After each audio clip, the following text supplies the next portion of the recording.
Muy bien, estamos en esta parte de Sin Medias Tintas con la conductora de Panorama, Rosana Cuevas. Son cosas extrañas en televisión, pero vale la pena. La patria está en peligro, la traidora. Ahí está. Bueno, y también estamos con Roberto Pereira, que es asesor externo de IPIS, para hablar de este enojoso tema, la verdad, de toda la semana. ¿Qué se siente, Roxana, haber traicionado a la patria? No, la verdad que de primer momento es chocante, ¿no? Qué palabra tan gruesa, traición a la patria. Fuerte, ¿no? Es fuerte. Entonces, ¿qué pasó acá? ¿Dónde metimos la pata? ¿O qué cosa hemos revelado del pelotón de fusilamiento? Claro. 15 años en la cárcel, ¿no? Porque, digamos, hasta ese extremo podría llegarse. El tema, ¿no? Claro, dentro de los delitos, eso es lo que entiendo, dentro de lo que es el delito de traición a la patria, atentados contra la seguridad del Estado, aparece revelación de secretos de Estado. Ahora, igual tiene su pena también, ¿ah?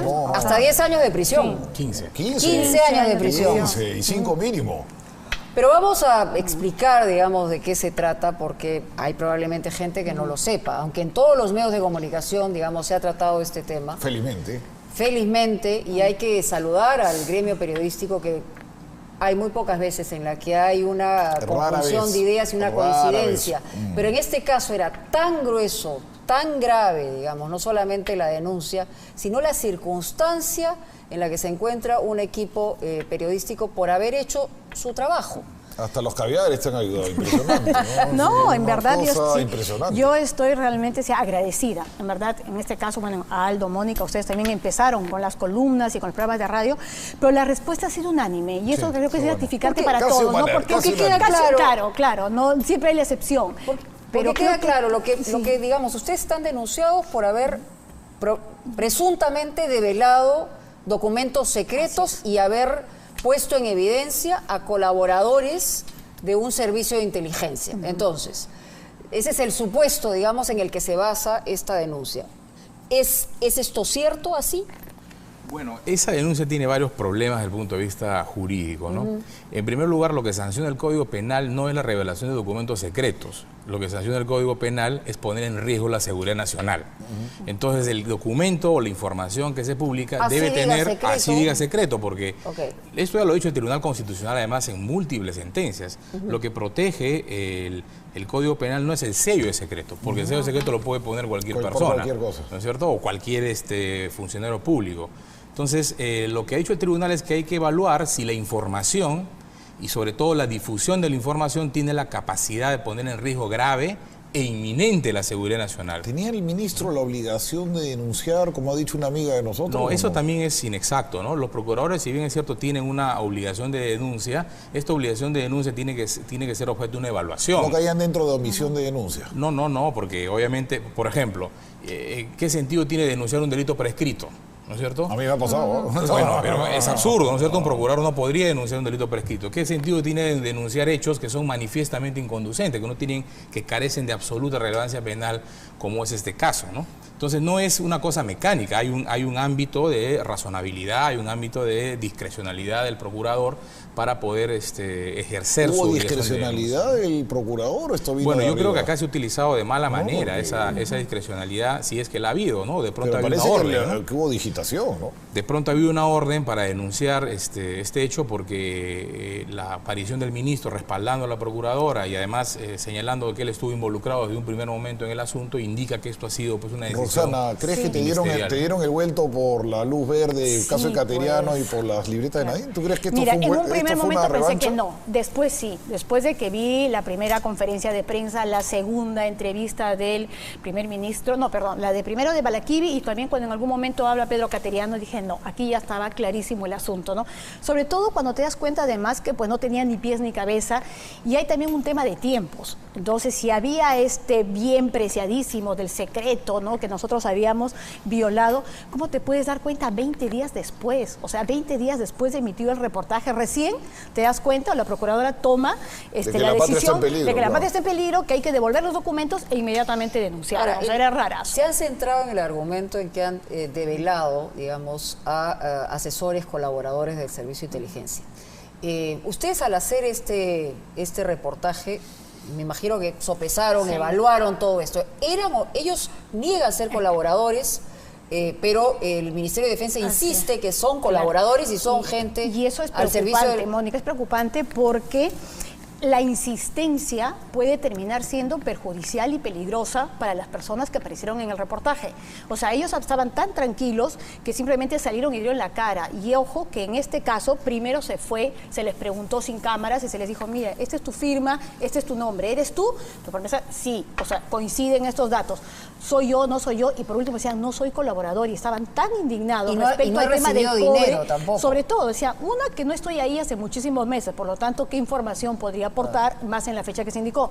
Dos, no soy el colaborador, no he recibido este dinero. Ustedes no los han sorprendido en ningún momento, o sea, han conversado con ellos antes. Así es, y además igual tenemos, digamos, el máster del reportaje en el que se puede ver que nadie va y les hace una emboscada, lo agarras en mitad de la calle y le dices, ¿eres o no pero eres? Eso es importante. Karina Novoa, que también está acusada contigo, no cruzó la línea roja tampoco, como nuestra común amiga dice. No, hay responsabilidad cero. Al contrario, Karina ha demostrado ser muy profesional. No ha habido un exceso de entusiasmo. No ha habido ninguno. Como también dijo absoluto, claro. Querida amiga. Ella ha ido, ha tocado las puertas, incluso uno tuvo que regresar de un viaje y con el consentimiento y de manera voluntaria han declarado. Ustedes pero como te decía, ahora más bien puede estar en peligro jurídico, porque están diciendo que sí son y que sí son. O sea, imagínate algún tipo de represalia por parte de todos estos grupos. Es importante lo que dice ella. Ustedes se la pensaron bien, se asesoraron antes de soltar el... Bueno, a ver, te digo, respecto a lo que era la denuncia de irregularidades, lo tomamos como tal. O sea, jamás se nos cruzó por la cabeza que esto podía terminar convirtiéndose en una denuncia de revelación de secretos de Estado.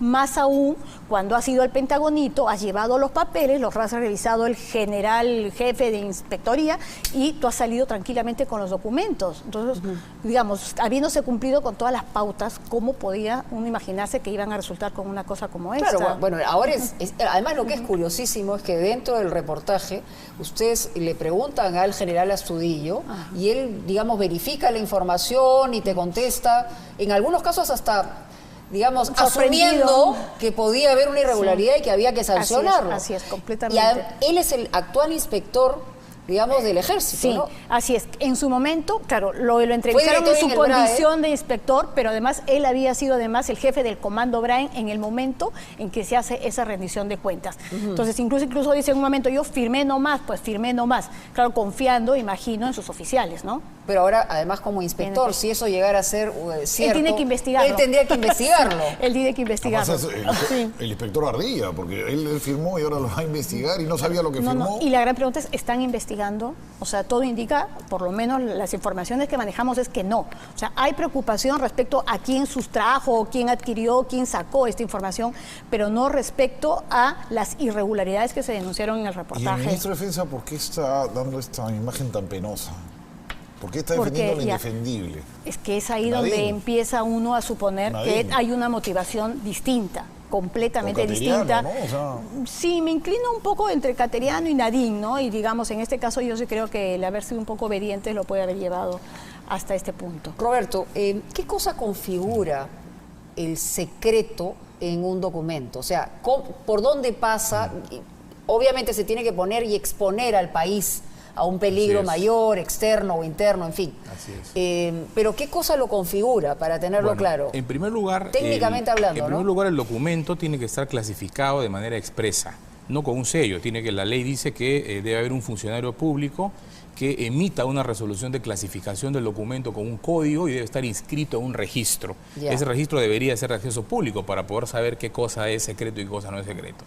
Para empezar, es decir, el sello per se no configura un documento. Formalidad. Exactamente. O sea, porque a cualquier cosa le pueden poner un sello. En segundo lugar, debe recaer sobre actividades ilícitas del Estado. El secreto no puede ser utilizado para encubrir acciones ilícitas o la comisión de delitos. Esa es la razón, por ejemplo, por la cual cuando se han difundido, por ejemplo, en el caso Snowden, actividades ilícitas a los servicios de inteligencia norteamericanos, a nadie en los Estados Unidos se le ocurrió pues seguir al Washington Post, a The Sun, al New York Times. No matar al mensajero, sino, digamos, ir de frente. Han perseguido a Snowden, que era el sujeto obligado a preservar sus secretos. Bradley Manning, ¿no? Exactamente. Otro caso similar. Y también este último punto es importante, ¿no? Porque yo declaré ni bien esto se divulgó. por la prensa. Esto es un delito que en la tendencia en el mundo ahora es interpretar como que solo pueden ser cometidos por los funcionarios públicos que tienen un acceso a los documentos secretos en función de su cargo.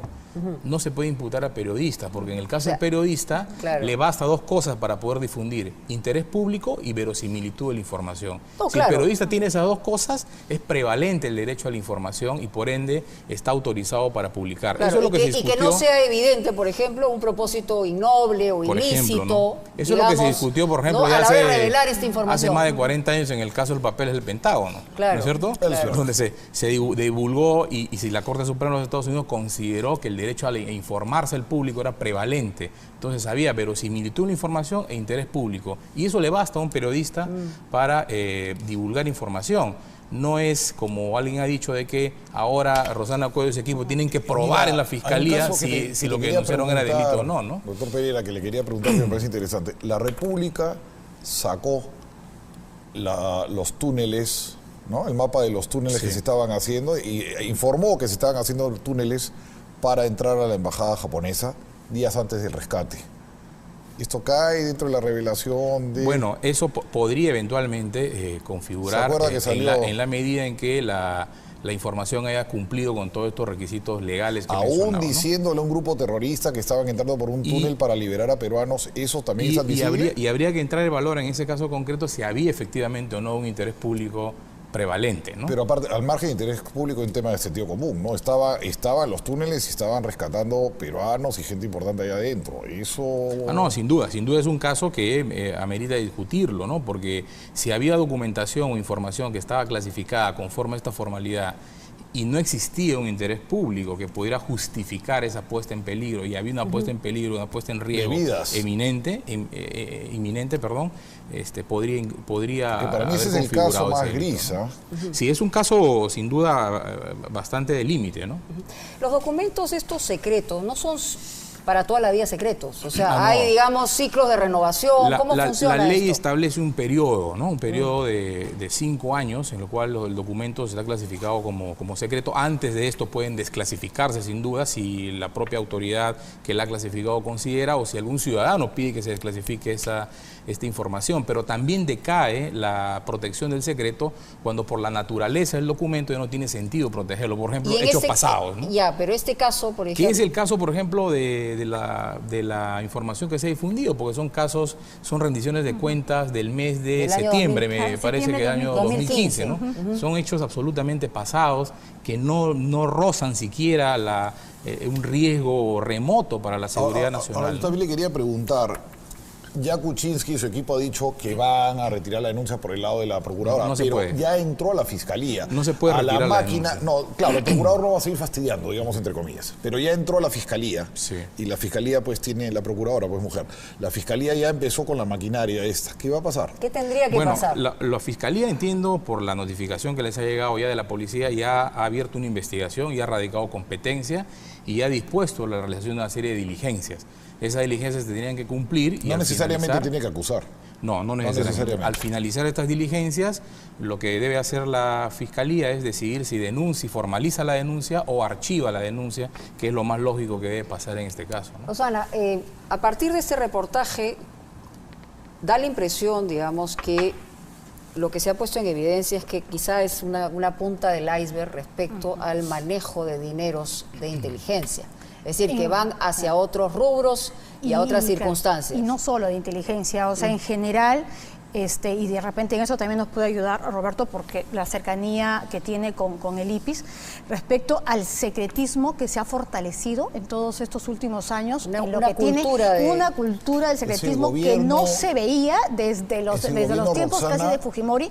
Que más armas ha comprado en las últimas 4 administraciones. Y que ha destinado un presupuesto 7 o 10 veces más al de otros años también a todo lo que son las tareas de inteligencia, y que nuevamente con el tema del secretismo, de la seguridad del Estado, simplemente absolutamente nadie puede asomar sus narices para ponerse a investigar. O sea, el mismo tema del satélite, la cantidad de preguntas que se han hecho al respecto, y tú no puedes acceder a ese tipo de información, compras de armamento, licitaciones. ¿Por qué se compró ese satélite con esas características, ese precio? Nada, es secreto y punto. Entonces... Ahora, cuando se, digamos, los militares deben ser cuestionados como cualquier otro, digamos, ciudadano del país, y sobre todo con la historia que tenemos en el manejo, digamos, de cúpulas militares. Son funcionarios públicos, al final nosotros le pagamos. No entiendo por qué no. Lo que ocurre es que el sector castrense peruano, ¿no? En realidad en el mundo es así, ¿no? Hay una tendencia, pero sobre todo acá, tienden a utilizar el secreto militar como un asunto emotivo, ¿no? O para impedir la investigación y la fiscalización de sus actuaciones. Por ejemplo, yo creo que sería bueno armar una campaña para transparentar lo que se ha hecho en el BRAEN. Tenemos más de 20 años en una situación de exoneraciones, de régimen de excepción, con el gasto de dinero público, cuántos muertos han habido, cuáles son los logros, como se le pone a cualquier funcionario público, ¿no es cierto?, que tiene que cumplir determinados objetivos de gestión. ¿Cuáles son los que han ocurrido en el BRAEN? Con el manto del secretismo y de la seguridad nacional se esconde esa información. Y lo que ustedes han mencionado acá en relación con el secretismo en este periodo gubernamental, es importante hacer notar que este gobierno emitió un decreto legislativo, el 1129, donde declara expresamente en contra de la Ley de Transparencia y Acceso a la Información Pública que cualquier documento que se genere en el ámbito de la inteligencia y de la defensa nacional es secreto. Lo dice la norma. Esta norma ha sido impugnada por la Defensoría del Pueblo ante el Tribunal Constitucional y ya llevamos casi 2 años y el Tribunal Constitucional no resuelve. No toca esta papa caliente. No toca este asunto, ¿no? ¿Qué debería hacer el gobierno entrante en ese sentido? O sea, bueno, debería, yo creo que derogar ese decreto legislativo, por cierto, pero revisar también toda la legislación que hay en torno a la transparencia, no tanto para innovar, sino para implementar mecanismos ya concretos de transparencia. ¿Qué pasa con pública? los ministros de Defensa, Roxana, que a veces entran y son más papistas que el Papa? Se ponen el uniforme, sí, pero... Sí, y a pesar de que pueden venir digamos, de áreas de trabajo completamente distintas. ¿Derecho constitucional y acaba haciendo esto? Además, no, y bueno, y Balaquivi, experto en temas financieros, o sea, toda su experiencia ha sido en bancos, en instituciones financieras, y de pronto termina de ministro de Defensa y, digamos, rabioso más no poder. Generales, ¿no? Así es, más generales que los generales, porque incluso en estos días han sido entrevistados algunos excomandantes generales y tienen clarísimo que aquí no se ha revelado ningún secreto del Estado. Por el lado de los militares más bien no ha habido... Ellos no han movido el tema. Mira, lo escuché a Cueto, realmente Cueto, que yo he tenido serias discrepancias con él en otros temas. Claro. Sin embargo, a la hora que ha sido entrevistado, al momento ha dicho clarísimo, aquí secreto de Estado no hay ninguno que haya puesto en riesgo absolutamente ningún tipo de operación. Este es un tema político, civil y tema de poder. La mariscala. Claro, que uno dice, caramba, te falta un mes, o sea, ¿qué tanto les puede estar preocupando? Entonces imagino que es que estando lejos del poder no quieren que uno pues siga fiscalizando. Últimas preguntas, Rosana. Evidentemente, digamos, el equipo periodístico ha hecho su chamba, ha encontrado documentos, ha contrastado información, ha tenido versión de parte y todo. En el peor de los casos, hay alguien de adentro que ha extraído esos documentos. Sí, no, claro que sí. Y en todo caso, si fuera en realidad una circunstancia de develamiento de documentos secretos, recaería en esas personas que han extraído los documentos. Deberían haber iniciado ya un proceso no han entrado ahí en la justicia militar, porque esto tendría que haberlo hecho eventualmente un miembro de la Fuerza Armada, y esta conducta en el Código de Justicia Militar también es delito. Solo que paradójicamente se sanciona con menos pena que en el Código Penal ordinario, ¿no? Este es el delito de infidencia en el ámbito de la justicia militar. Pero sobre ese punto hay algo que quisiera llamar la atención, que me parece también grave, ¿no? Porque me pareció haber escuchado al ministro o la procuradora sostener que uno de los propósitos de la denuncia precisamente era descubrir quién había filtrado esa información. Y claro, entonces uno se preocupa, porque entonces están denunciando a los periodistas para que revelen su fuente. Que no pueden hacerlo porque además están protegidos. Están sometiéndolo a una presión, ¿no es cierto?, penal, de amenaza de pena, para obligarlos a decir quién su fuente, ¿no? Cosa que está protegida por la Constitución y por los tratados internacionales. Exactamente. Bueno, esperemos de verdad yo en verdad estamos tranquilos ahí en el equipo. Sabemos que esto, más allá de la pataleta del ministerio, jurídicamente no debería proceder, ¿no? Bueno, esperemos que así sea, porque a veces pasan cosas. Te da la vida. Así es, muchas gracias. Son gajes, toda nuestra solidaridad, vas a pasar este mal momento, no te preocupes. No, muchísimas gracias a todos. Muy amables a los dos por estar con nosotros.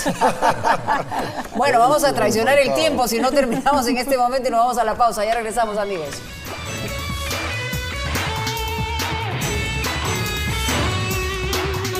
Te tengo un proyecto.